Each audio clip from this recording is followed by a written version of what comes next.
Good evening, ladies and gentlemen. This is the Balls in Your Court Podcast. Cortez is here. No Kevin Carter tonight. He is resting his vocal cords. He has something with a sore throat, and he had a trip in Orlando, so he has the night off. So you'll get a lot of me tonight. So anyway, let's get into it. We're gonna go ahead and break down the conference finals for you, the Western and the Eastern Conference Finals. The field has been set, ladies and gentlemen. We have the Houston Rockets versus the Golden State Warriors in the West. And in the East, we have the Atlanta Hawks versus the Cleveland Cavaliers. So this should make for fantastic finals for both of these conferences as far as the four teams that are involved in it. So let's go ahead and tell you how they got here. As far as the Houston Rockets, they beat Dallas in 5 games, and they beat the Los Angeles Clippers in 7 games. As far as the Golden State Warriors, they beat the New Orleans Pelicans in 4 games and beat the Memphis Grizzlies in 6 games. Some insider numbers that I'm going to give you for this series is that pretty much Houston has been outscored 1,338 to 1,337, 1 point short, making them the first team to reach the conference finals with a negative point differential since the playoffs had expanded to 16 teams in 1984. At 4-0, the only undefeated playoff teams in games that were within 5 points in the last 5 minutes. Houston has played the 2 fastest paced series of the playoffs thus far, and all 4 of the remaining teams have been great in the first quarter, but the Rockets have been the best, outscoring their opponents by 17.3 points per 100 possessions. The Houston Rockets have scored 1.12 per possession on ball screens, the best mark in the playoffs according to Sports VU. But Howard has been the best rebounder in the playoffs so far, grabbing 21.9% of available rebounds. He leads the postseason mark with 45 putback points. Some notes for the Golden State Warriors. Their effective field goal percentage is 53.1, which is the highest of the postseason. As far as the effective field goal percentage is a combination of 3-point, free throw shooting, and 2-point shooting as far as baskets. Golden State Warriors, their turnover rate is 16.0 per 100 possessions, which is the best of all the 4 teams that remain in the playoffs. 36.6% of their shots that come from 3-point range, which is the highest rate in the playoffs. The best 3-point defense of the playoffs, holding opponents to 29.4% from beyond the arc. And the Golden State Warriors have just set 41.6 ball screens per game, which is the fewest of the playoffs according to Sport VU. They are 53-0, assisting on the playoffs when leading by at least 15 points at any point in the game. Have outscored their opponents by 16.8 points per possession with Draymond Green on the floor, and have been outscored by 18.6 with him on the bench. That differential of 35.4 points per 100 possessions is by far the biggest on-off court net rating differential of any player that has played at least 200 playoff minutes. Now, this season series that they had during the regular season seems to be where a lot is going to overlook this because the Warriors actually went 4-0. They swept them during the regular season. So all 4 meetings took place in November, December, and January. Howard only played in 2 of those meetings, which happened in January before his knee procedure. The Rockets' current starting lineup with Josh Smith and Jason Terry didn't play any of the 4 meetings. The Warriors were the only team to beat the Rockets 4 times in the regular season, other than only one other team, San Antonio, beat them more than twice. Total point differential, 61 points, was large between 2 teams that have finished with winning records.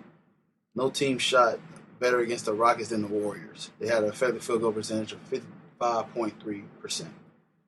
The Warriors' offensive rebounding percentage was 29% against the highs of any Western Conference opponent, and the 5 Rockets who attempted at least 9 3-pointers shot them at a combined 25%. A little rough there for the Rockets, but the Rockets threw more passes over the 4 games, but the Warriors recorded twice as more secondary assists, 30-13, according to Sports VU. And the greater percentage of the Rockets' jump shots were uncontested, 72% versus 69% for Golden State. But the Warriors shot better on both uncontested, 41% versus 32%, and contested, 34% and 20% on the jumpers. All right. So my thoughts on the matchup with the season series being 4-0 Warriors during the regular season is, to me, like I said, Dwight wasn't there for a couple of those. This is where you're playing them in January before you get to the All-Star break and everything like that. To me, I think the matchup is going to be better around this time around. Just looking at how Houston is gelling right now, I do like the matchup with Howard being back. So the Howard and Bogut matchup should be fun to watch. They both of these teams has both these guys that have defensive anchors, and Bogut and Dwight Howard. So it's going to be hard to score against them in the paint. So you just got to be careful with that. That's going to be fun to watch. And then I think that now with that, it should be a fun matchup. I think it'd be a fast-paced matchup. Be one of the matchups that if you are on the East Coast and you can't stay up and watch the game, I would recommend watching this series.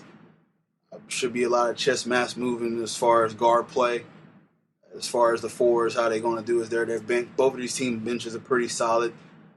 So it's going to be a matchup of the guard play versus, as far as I know, the Rockets got the one guard and James Harden, and I know Jason Terry is their starting point guard because Patrick Beverley is down for the season. Actually, they was going to look at his wrist and see if he can try to make a comeback for this particular series, but for all the indication I heard, he is still going to be held out unless something miraculously happen that he can play in this series. I expect this series to be an up and down scoring series. I really think it's going to be a fast-paced series, and it should be one of those series, like I said, from the get-go. It should be fun to watch, and a lot of shooting. As you know, these four teams that are remaining, they are at least top 5 in three-point shooting. So it's going to be high scoring, high flying, a lot of ball movement, I don't see anything where you shouldn't really see any dragging going on here. If they don't score from the 3-point line, they can push the pace and score baskets that way. So with that being said, I think it'd be an interesting matchup. Be fun to watch, see how the guard play is going to incorporate with these two teams. And as far as with defense side of the ball, it will be fun to watch and see who will win that matchup to control the paint between Bogut and Dwight Howard.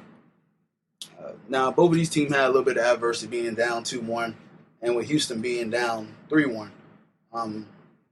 I think some of these teams that can go forward, because now they were saying Golden State really didn't have much adversity to go through the regular season. This was their first case of adversity. They had a hard time when Mike Conley came back from the face injury, and he had an instant impact. Really limited Curry the 2 games he first came back. And I think with that, Curry, honestly, not many people want to admit that they have an MVP hangover, but I think the emotions was caught at a high.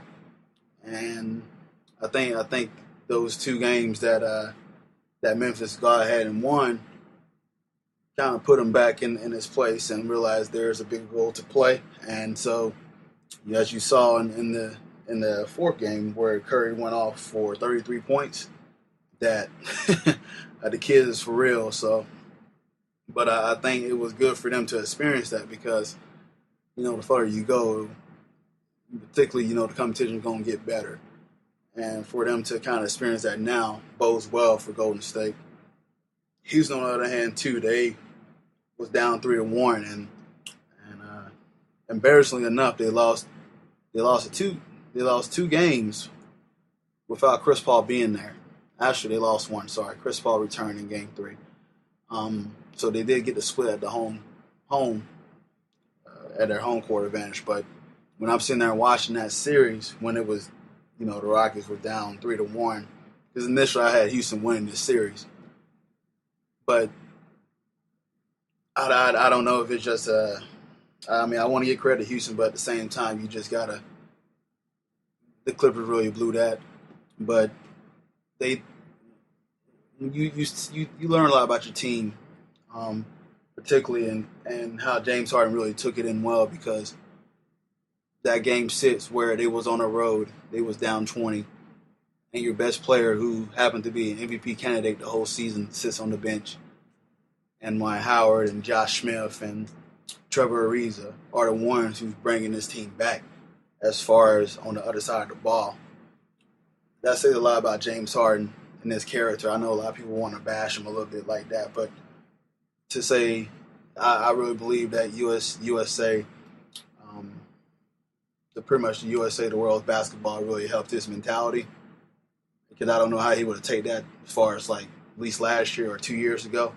But give him props for that, because he knows there's a bigger goal, and for him to make that miraculous little run to do that and get back home for Game 7, which I watched that game, and it felt like to me that the Clippers have given up all hope that they can come back and win this series, which, they won on that court before, so I don't see why they didn't think they can do it again. But Houston just, well, we got the dog wise down, so just keep pushing, and keep scoring. And you got to give credit to Houston, because, anybody could have quit in that scenario, and they're 19 in NBA history to come back from a 3-1 deficit. Unfortunately, it was Doc's second time in that, as he did it with the Magic. With they lost, they collapsed under him when he was the Magic coach when they played the Pistons. So it was very uncharacteristic of Doc's team, but you gotta give a lot of credit to Kevin McHale and give him credit for getting these guys ready to go. And it was fun to watch Houston come back there. I know a lot of people are didn't particularly enjoy that, but this was the team that did beat San Antonio in probably one of the best Game 7s ever. And for them to put that kind of effort in a second Game 7 this postseason was, I don't know, it was just hard to watch. But once again, this is now about the Clippers, who, that didn't show up to play. This is all about Houston taking advantage of and seize the moment that they was down 3-1 and won 3 games in a row. And who knows, they can build up on this and see how far they can go in the playoffs. And it's a tough task that they got standing up here. They got Golden State, who's, talented team. So this is going to be one hell of a matchup. So I think with that, it do have them going forward, because they know that whatever they've been through, they can go ahead and actually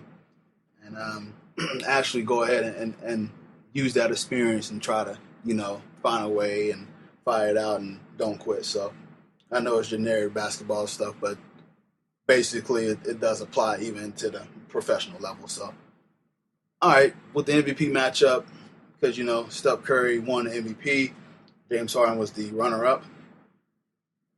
I think it really does live up to the hype. I really think that, my opinion, which everybody has opinion on this, I really thought James Harden should have been the MVP. And it's not taking anything away from Steph. But I just think that with all the injuries that the Rockets had,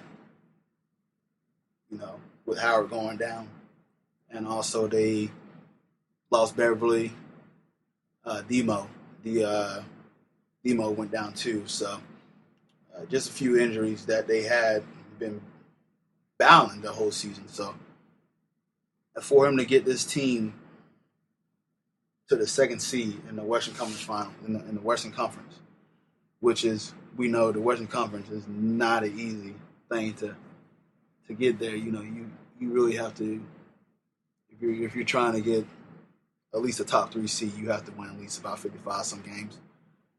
And the Rockets won 56. So, I mean, it was a tough task. I give credit to James Harden for doing that. On the flip side, you can't get mad for Curry winning it, because he did lead the best team to a 67 wins, which I'll say this is not too far off from the Chicago Bulls